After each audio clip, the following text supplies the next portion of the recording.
rolling out with the break of dawn. Canvas skies and the show goes on. Iron stakes and the hammer sound, building dreams on this muddy ground. With sawdust running through our veins, we do it for the faces in the crowd. Step right up with R&B, 'cause this ain't just a show, it's circus history.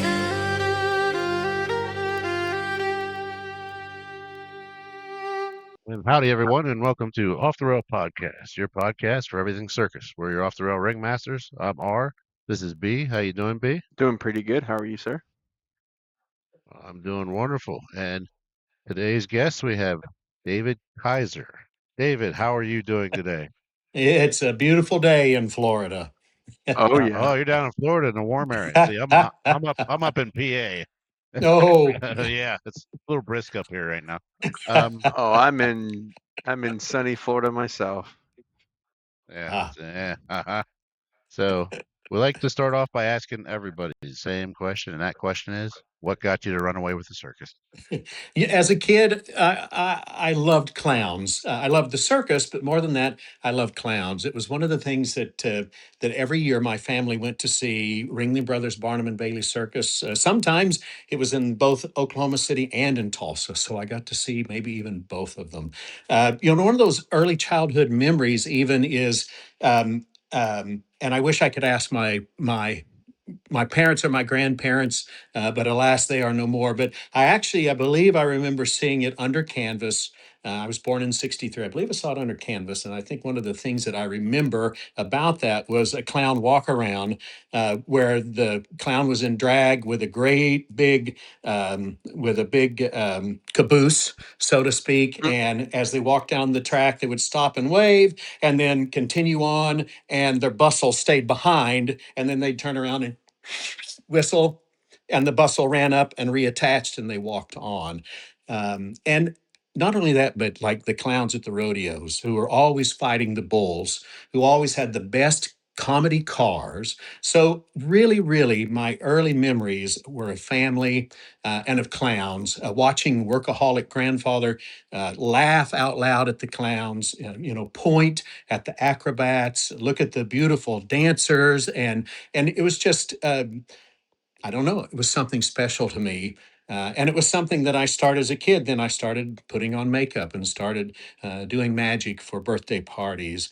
Oh, nice. And, not very often does your guidance counselor truly in high school come up to you and say, "Hey, did you know that Ringling Brothers Barnum has a clown college?" It's like, What? not, not often, not often does your counselor say, suggest that maybe you're just right for that clown college. So. Right? Yeah.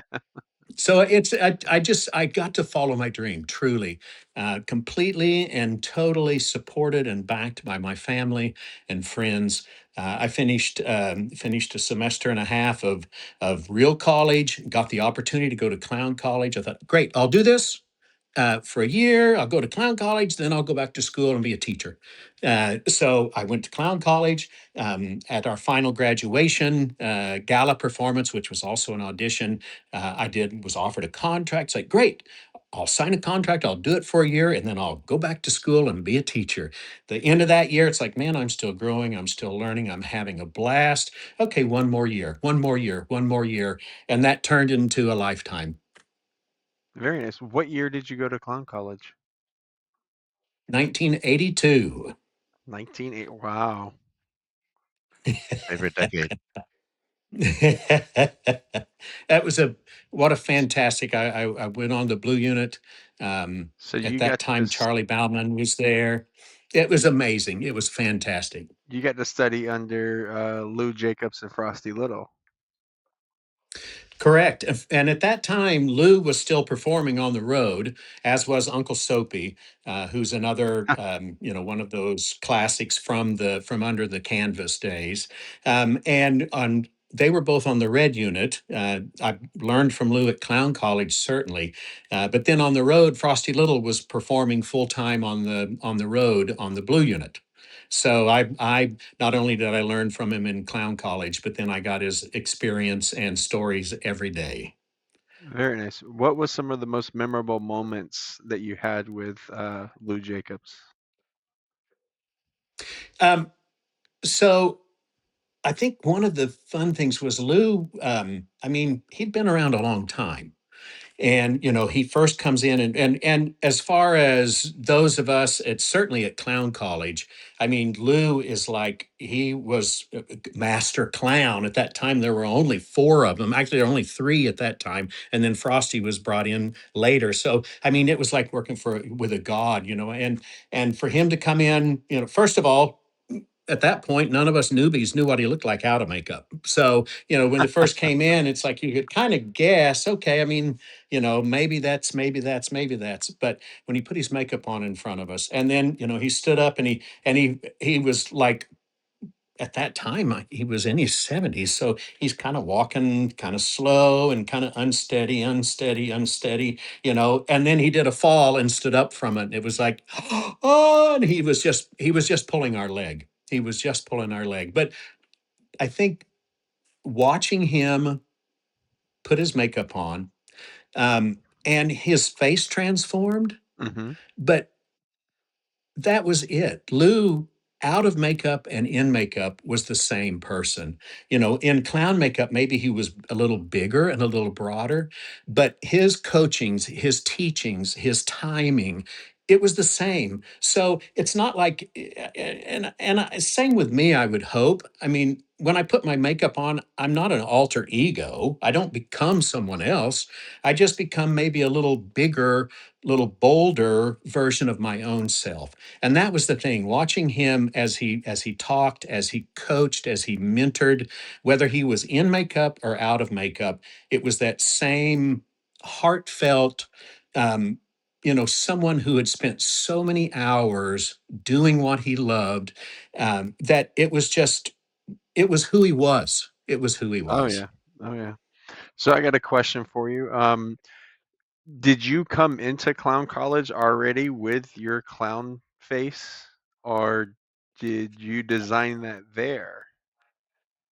I I designed it there. I mean, Okay. I had several clown faces that I used as I was younger growing up. I had a hobo character and an Auguste character Mm-hmm. and a white face character. And I had idols like Lou and like Frosty and like Felix Adler and Otto Griebling. I had so there were images that I would use a little bit of this makeup and a little bit of this makeup, a little bit of this, and it was, well, disastrous compared to what to what I finally ended up with. Because, and again, because I was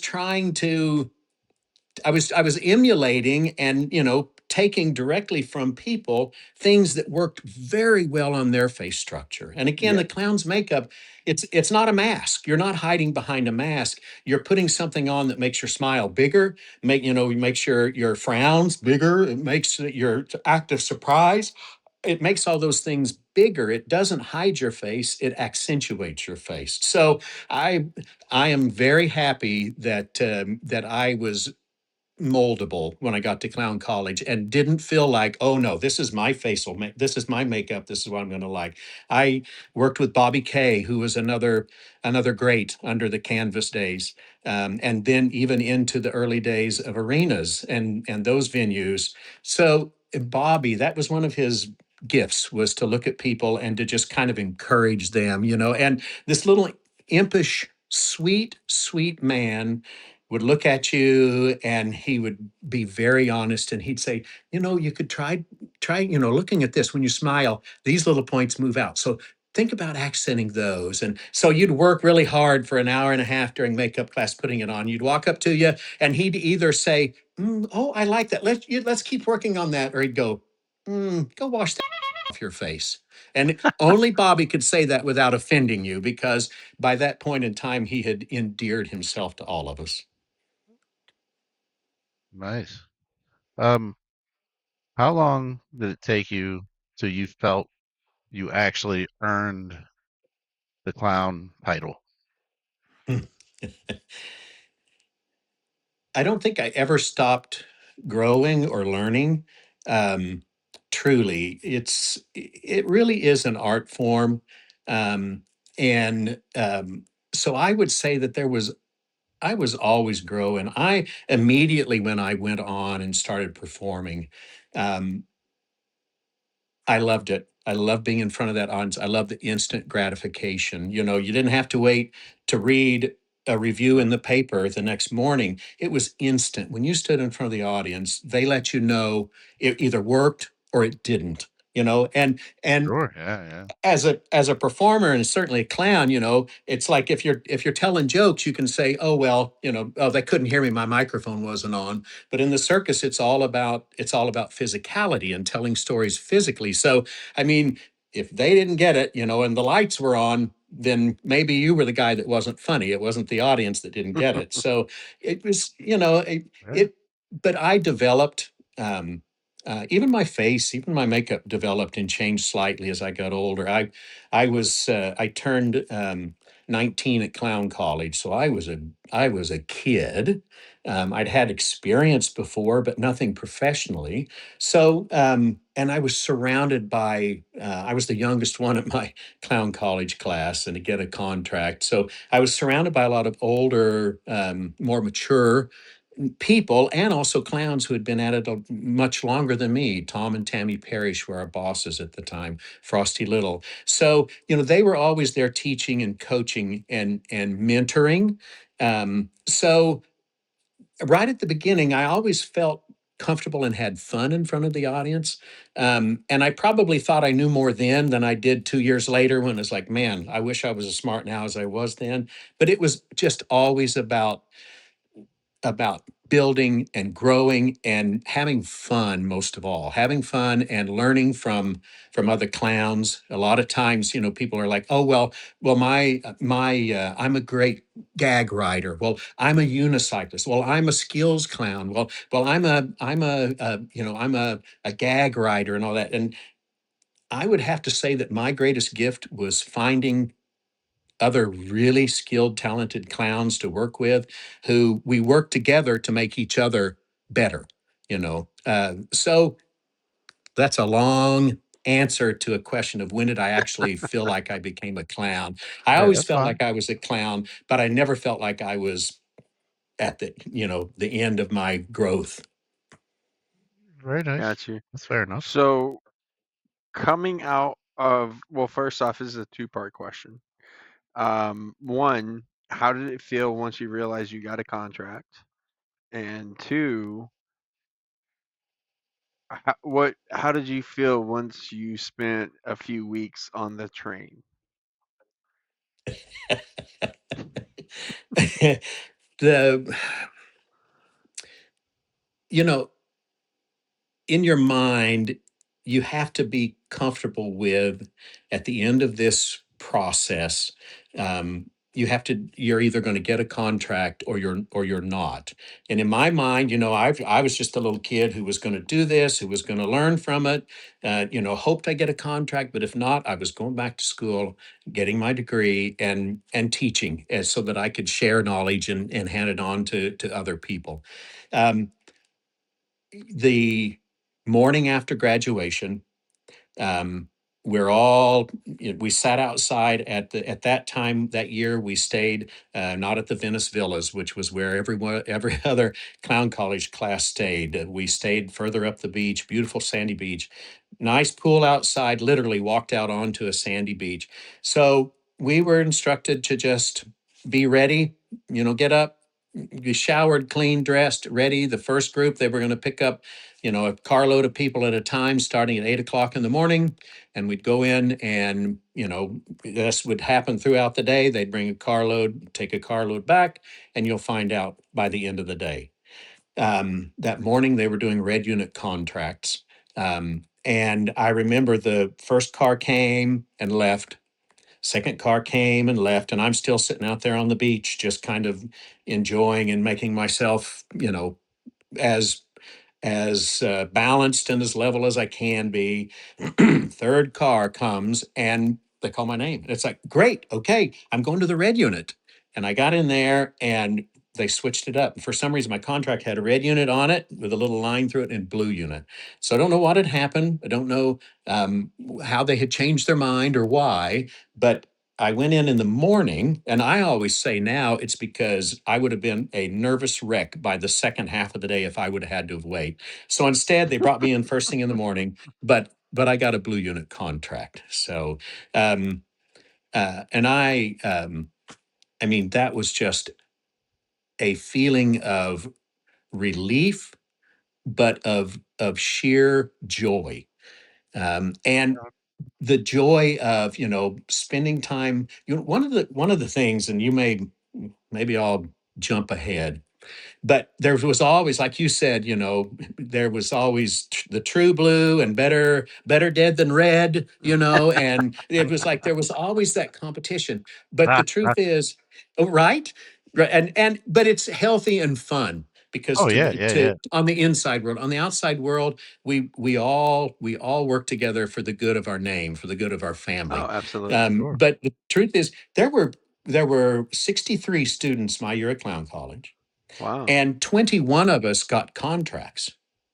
11 went to the blue unit, 10 went to the red unit. And we decided before we ever left Clown College, there's 21 of us. I mean, and just because we go to one show or the other, how is that going to how is that going to change who we are? So we decided right off the bat that yes, you can have a little fun competition. We even had softball, two softball teams, and about 3 times a year we'd be close enough that we would try to get together and have a softball game. Nice. But Nice. we decided right off the top that we were not going to encourage that one was better than the other. So, but that excitement, okay, excitement. You're so excited. You Clown College. I mean, and now certainly you're one of an elite group of people who got chosen, and you're kind of maybe you're the top of your class because of that. Not necessarily so, but you can think that anyway. So, and then when you show up for winter quarters, all this excitement, the animals everywhere, people all around the place. Here's all these different languages you've never heard before, and everyone's getting together, and welcome everyone, and you're so excited, and then they say, okay, everyone, we're going to go back to the train and divvy up rooms, and at that point, the clown car, we went back to the train. You walk on that train car, you're so excited, you put the key in the door, and it's like a slide door, a pocket door, and you slide the door, and 3 feet away from your nose is the window. 3 foot. 3 foot wide, six Yep. foot long. That Mr. was Closet. that was it, and on one side, it was a bit of a shock, but at the same time, it was also exciting. I also think again, I mean, I had lived at home, I had lived in a dorm room, and now I was on the train. And yes, it was small, but it was all mine. I could do what I wanted to with it. I can only imagine, because some of the other people from my Clown College class, they they had homes, they'd lived in apartments in New York City, they'd worked on Broadway, and all of a sudden, so I can only imagine for them, it was a lot more of a oh than it was for me. Very nice. Was there a moment whenever you first started that you said, "Oh yeah, this is where I belong"?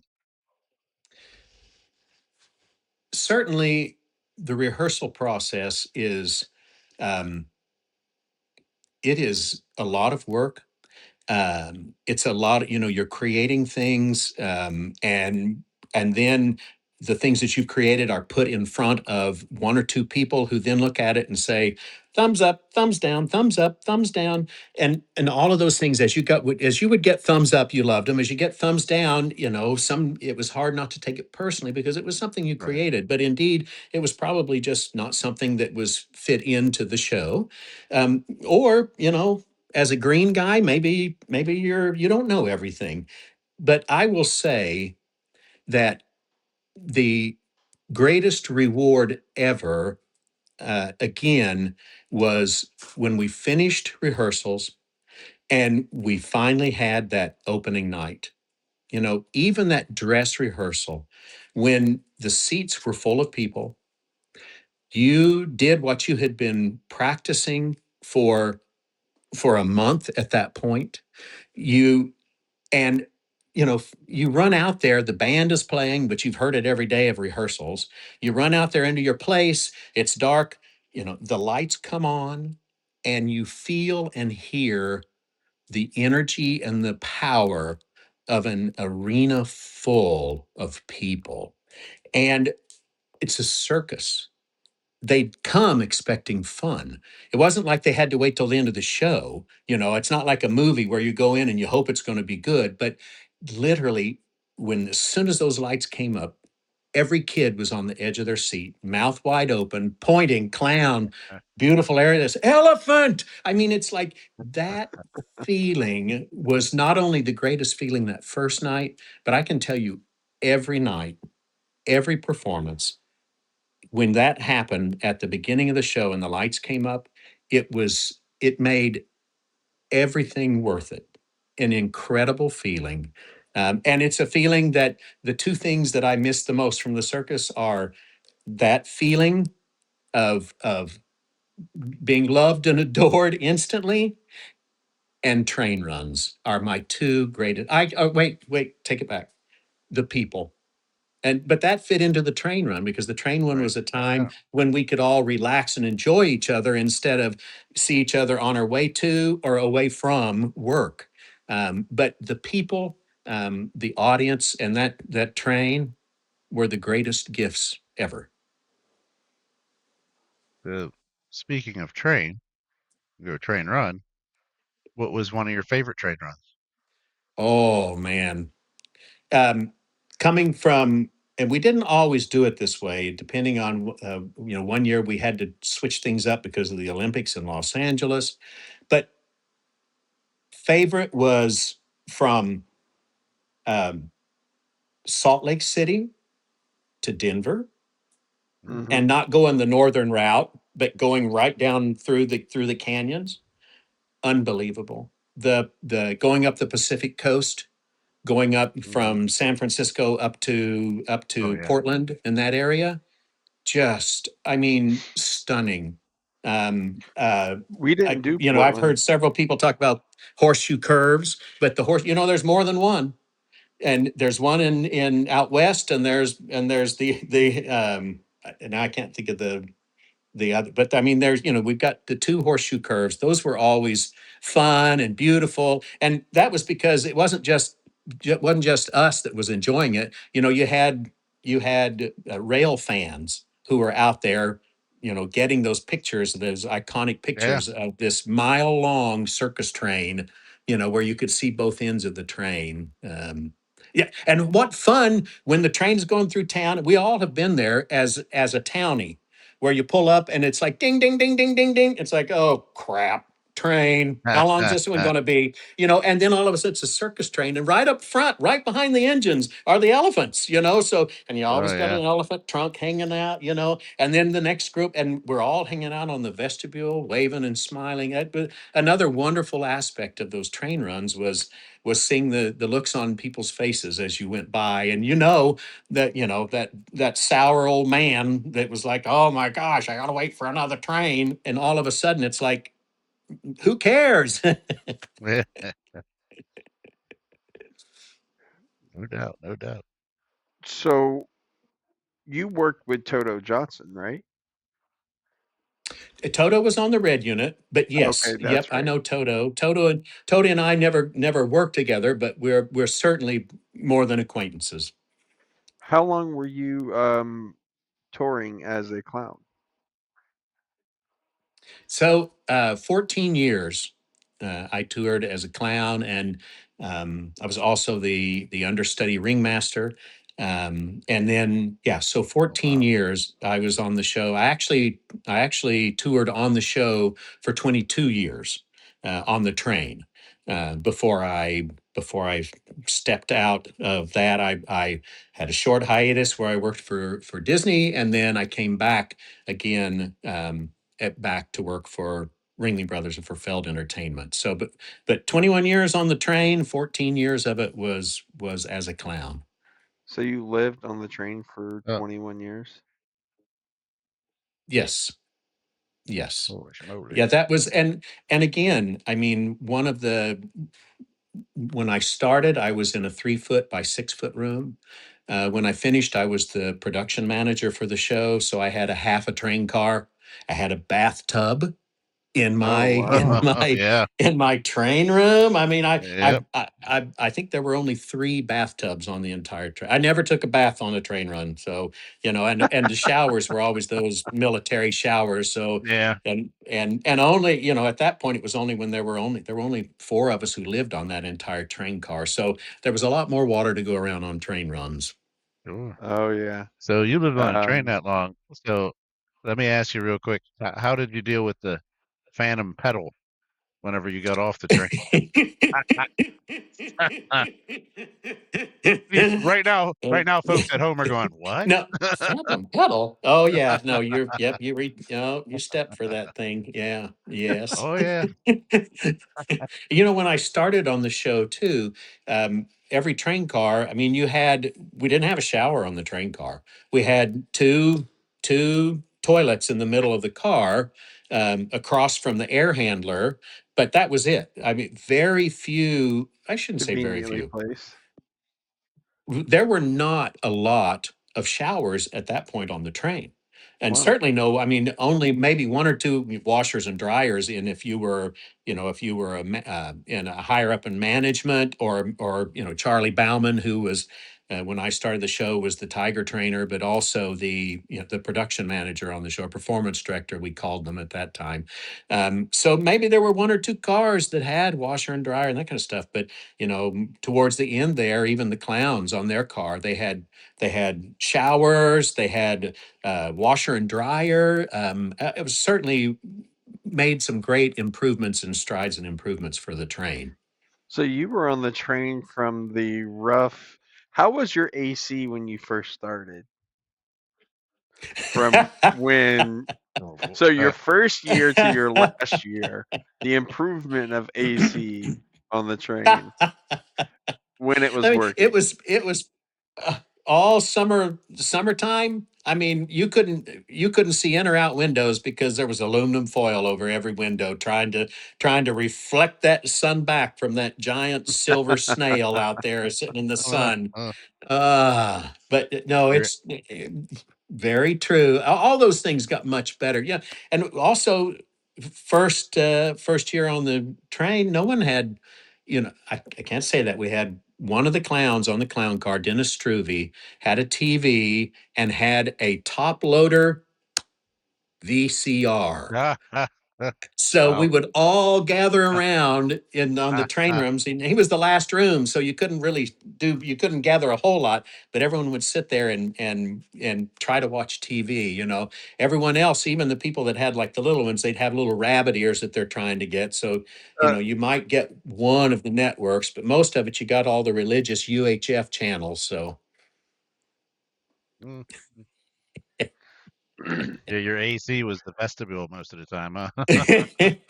But what a gift that vestibule was, and certainly on a Oh train yeah. run, Oh man, yeah. right? I mean, I can't tell you, to just watch the world go by, to sit out there and with a cup of coffee first thing in the morning and last thing at night was to be out there on the vestibule. It just stunning.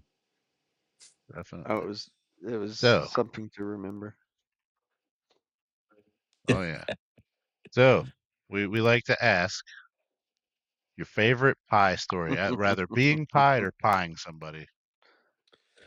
Oh man, you know, um, in when I was on the show way back when I was on the show, but the pies were really, it was an honor, right? I mean, it wasn't just something everyone didn't get pied. And it was almost, if you were outside a clown alley and got pied, you were well loved by the clowns. It was really kind of an internal thing. And you hoped you got pied, because if you didn't get pied, no one cared about you, you know. So I would have to say we all got pied and we all enjoyed pieing each other. Probably my favorite pies, though, were always the pies on the at the 1st of May party. 1st of May, of course, with the circus is someone who's brand new, who's just come in their first year. It's the 1st of May. So those clowns, especially as a 1st of May, you know, when I was there, I actually was considered an apprentice my first year. I wasn't even a full-fledged clown yet. So, but that 1st of May, when the senior clowns all recognized that you had survived from rehearsals up to the 1st of May, and we're going to make it through the end of the year. And you stood there, and at that point, we got a pie, not because it was a birthday, but because it was the clown's birthday overall, the 1st of May. Right. Yeah. And Yeah. Right on. that pie was the most satisfying pie. And certainly you knew it was coming, which was fun because later on, those pies coming in the middle of the show, and all of a sudden you're touching up. And the pie is, of course, shaving cream, which is Yep. not friend of clown makeup. So it's all about then trying to patch up and get everything ready so that you didn't miss the next number and run out on the floor. Pies were always fun. They were always a challenge. John Weiss was the king of giving pies on our show and surprising people. Whether one time he had Yule Spate's birthday, and Yule every day came in and read the paper. Every day picked up a paper and came in and read the paper. And John Weiss, one time, he had a newspaper. He opened it up. He filled that whole middle section with shaving cream, and he kind of folded it a little bit and held it underneath his arm. And, you know, he walked in, "Hey, Yule, I got the morning paper for you." And he went, "Wham," and just pie, just Oh man, that's awesome. everywhere, everywhere. John, king of the pies on the Blue Unit at that time.